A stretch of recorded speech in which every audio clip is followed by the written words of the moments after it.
Mabuhay na kayo! Hindi kayo abogado, hindi kayo politician, binoto ninyo na nangako na ipaglalaban si ano po yan, no? Akala ko yan nung ulit. Siya ba yan? Ano yan? Kati. Kati Binag. Oo. May plano din tatakbo yan. Vlogger yan, malaki yan. Vlogger yan, may plano tatakbo yan. Upaya. Ganun na yan, pag mabango-bango ka na, makilala ka na. Kahit wala kang pira. Takbo ka lang, pag patalo ka, kasi kilala ka na, di ba? Takbo ka na naman. Kahit vlogger ka lang ba? Hindi ka tumakbo ng ano. Dapat matalino ka rin, siyempre. Kasi maraming, in fairness maraming walang, hindi nag-aaral pero matalino. Compare sa mga Noong mga araw, yung mga naging presidente, wala. Nag-aaralan eh. ilan na ang witness sa lumabas. High school lang, di ba? Ilan na. Pero ni isa ayaw nilang pakinggan pagkus ito yung kanilang pinagpasama at pinukulong. Pero guess what? Siya man Guess what? Si Ombudsman gagamitin ang statement ng retired men in uniform against kay Martin Romualdez. Matagal yan sa Amerika. So, nagsisinungaling ang men in uniform ng mga retired. May kaso. Bakit gagawin? Walang kaso yan. Ebidensya. Hindi mo kaya kasuhan kasi totoo Diba? sinasabi niya. Kung yung sinasabi nila na ang nagpunyag at nahuli na kinukulong. sa defensor may iba na eh. Kasi nahuli na si Naldigo. Sickness lang yun. No to Tapos selective ngayon, justice. ipauwi daw nila. Mas lalo silang mabukong. Grabe ang daming boto pala na INC. Malinaw kayo na. Mas lalo Di silang ba? Ang dami mabukong. boto. Alam mo ba kayo? At saka marami rin maganda na kita ni sa Bitola. Pagsagtay. Pogi oh! Hawak niya pakitik-sit lang. Ang pogi oh! Grabe! Ang daming ebidensya. Ang gaganda din! R1! We are one! We are one! We are one! We are one! Okay. May mga aircon sila eh. Sa likod lang. Kahit hindi ka pag Maganda rin ang reflection niya sa paglabas sa kaalaman. Diba?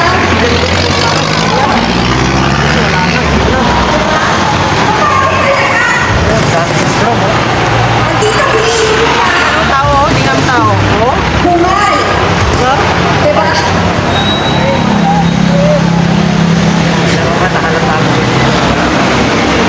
Hindi alam niya ano. Hindi alam ni Bonifacio. Kasi sabihin nila, feeling ako. Eh, cute naman ako eh. Kaya, Lord, thank you for the blessing na may kapatid ako. Pero talaga naman, ang bakit talaga nila kasi sa mga ugali nila na magdanakaw sila. Yun kasi yun.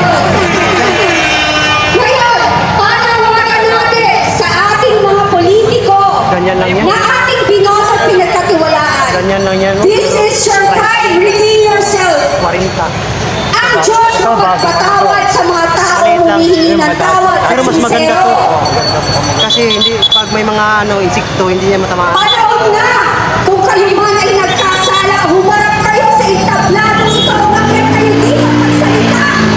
Nanindigan kayo kung ano at sino ang nagsagwatan sa nakawan sa gobyerno. At kayo ay pagtatanggol ng sa mga men in uniform sa inyo. Nananawagan kami, yung ninakaw na pera sa kaban ng bayan, willing ho kami mga Pilipino i-donate sa mga men in uniform na magtatanggol sa ating bayan. Hindi na magtanakaw na yan.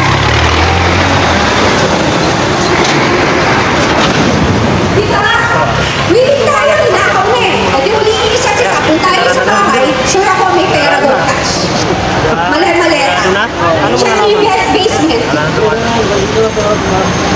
na muna. Sa boards, sa boards, sa boards.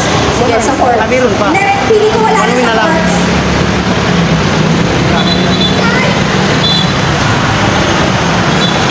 Nasa Makati.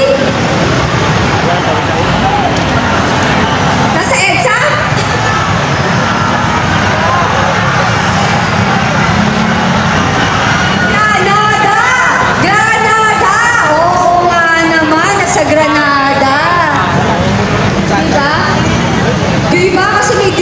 daw doon. Diba? Ako nga, kanina, I don't understand saan nanggaling yung sinabi na okay daw ang ekonomiya natin. Mura ba ang gasolina? Mura ang bilihin? Nagtataas ang renta ng bahay, di ba? Magkano ang pamasahe ngayon? Di ba? Grabe!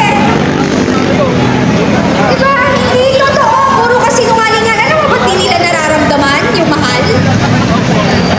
Kasi yung pera ginagastos nila, hindi kanila.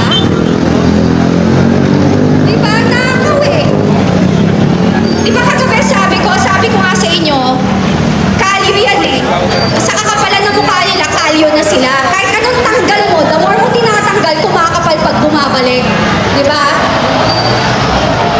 Kalyo. Di ba? Kalyo. Pero alam mo, di ba sabi natin, buhaya sila. Hindi na ho. Hindi na ho buhaya. Hippopotamus na!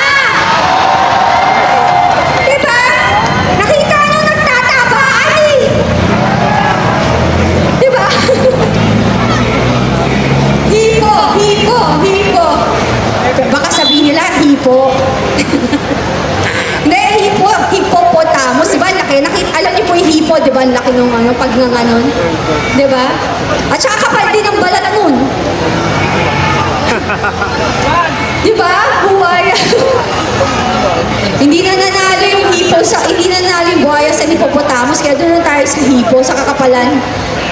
Grabe, no? Saan ka nakakita ng ganitong pagsasama? INC lang nakakagawa nito. Diba? At eto na naman, ang mainstream media, nuknuka, sinungaling. Sinungaling. Ganyan na ba?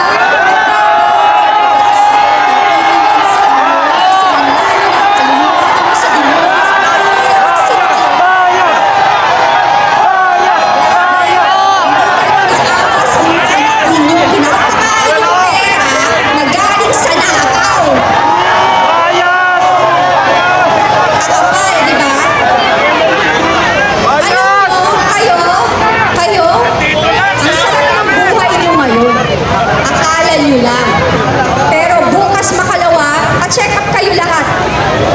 May sakit kayong walang lunas. Yan ang parang tumatama sa mga taong mga sinungaling, magnanakaw at kumakampi sa mga demonyo. Hindi ako INC, pero mukhang malapit na talaga. Malapit na.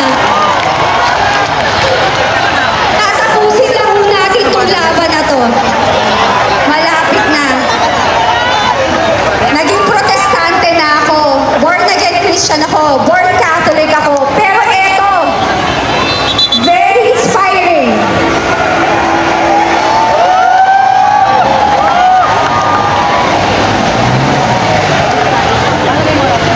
Diba?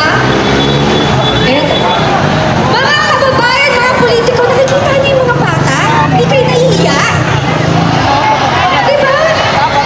At dito, nabibigan sa araw, nagsasakripisyo, lumalaban para sa bayan, mas tatawagin yung kulto. Kung sila kulto, gusto ko na maging membro ng kultong to.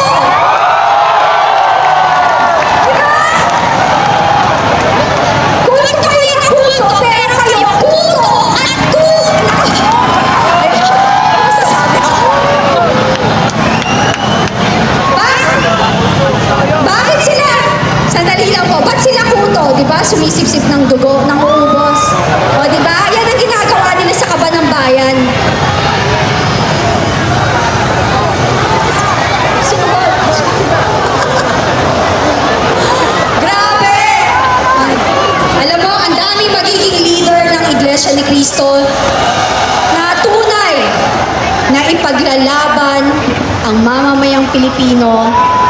Diba? Ang gagwapo pa! Kaya kayo dyan na naninira sa Iglesia ni Cristo, inggit-pikit lang kayo. Inggit na inggit kayo. Hindi nyo kasi kayang gawin to na tulad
mamamayang Pilipino. May bagyong darating na naman. Diba? May bagyong darating na naman.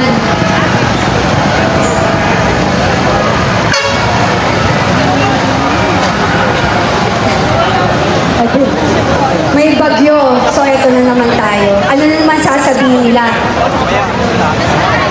Ha? Bagyong bongbong. Diba? O kaya bagyong mandarang bongbong. Diba? Hindi na. Hindi tayo pinapakinggan. Hindi. Walang hindi nag-iisip. Diba? Hindi na tama. Saan ka nakakita ang politician pag tumatakbo? Halos sumuot sa atin lahat at mangako. Diba? Lahat, langit at lupa, universe, kung pwede lang sukitin yung buwan, ibibigay sa atin. Pero pag nanalo na, nasa na tayo lahat? Wala. So, sa darating na eleksyon, matalino kayo ang INC, hindi makakalimot. Yung mga dati, pinagbibigyan nila, INC ay pinagbibigyan ng mga nagkakamali, pero this time, hindi na pwede. Mapagpatawad, mapagbigay, nakakaintindi, dahil yan yung nasa Biblia. Pero hindi na natin pwede po. Hindi ako INC, sa aking opinion, hindi na ako magpapaloko.